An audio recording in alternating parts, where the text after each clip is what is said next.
অথচ জুলাই বিপ্লবের মাধ্যমে বাংলাদেশের প্রধানমন্ত্রী তিনি লন্ডন থেকে বাংলাদেশে এসে তার মায়ের জানাজা পড়তে পেরেছিলেন।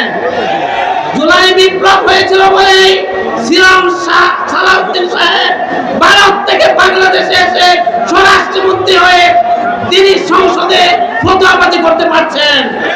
আসসালামু আলাইকুম।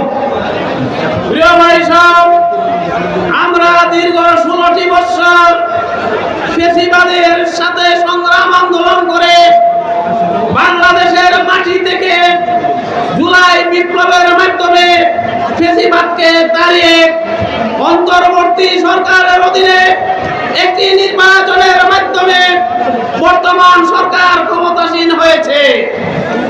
আমরা আশা করেছিলাম জনদুর্ভোগ লাভক জুলাই সনদের ভিত্তিতে বাংলাদেশ পরিচালিত হবে, এদেশের মানুষের ঘরে ঘরে হাসি ফুটবে, সুখ শান্তি নেমে আসবে, দেশের মানুষ নিরাপত্তার সাথে জীবনযাপন করবে, দ্রব্যমূল্যের ঊর্ধ্বগতি রোধ হবে, আইন শৃঙ্খলা পরিস্থিতির উন্নতি হবে, এদেশের মানুষের জীবন সম্পদ এবং ইজ্জতের নিরাপত্তা হবে।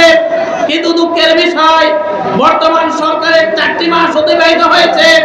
এই 4 মাসে বর্তমান সরকার যে পরিমাণ অজনপ্রিয় হয়েছে, অতীতের 16 বছরের চাইতে রেকর্ড ভঙ্গ করেছে। বন্ধুগণ, আজকে তারা জুলাই সনদ মানতে চান না, অথচ জুলাই বিপ্লবের মাধ্যমে বাংলাদেশের প্রধানমন্ত্রী তিনি লন্ডন থেকে বাংলাদেশে এসে তার মায়ের জানাজা পড়তে পেরেছিলেন।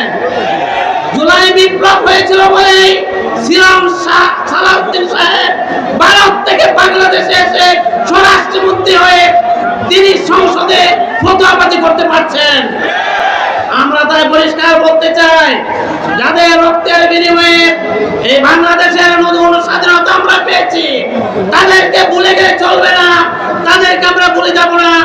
এই চেতনাকে ধারণ করে আগামী দিনে বাংলাদেশকে গড়ে তোলার জন্য বর্তমান সরকার যদি ব্যর্থ হয়, চলমান গণতান্ত্রিক আন্দোলন যা শুরু হয়েছে তার ধারাবাহিকতায় এই সরকারের বিরুদ্ধে গণ আন্দোলন শুরু হয়েছে।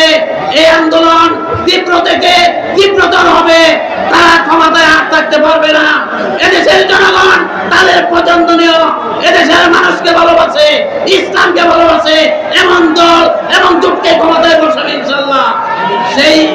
সেই আন্দোলনের প্রস্তুতি নেওয়ার জন্য আপনাদের সকলকে লাভবান রেখে আমার বক্তব্য শেষ করছি। আল্লাহ হাফেজ।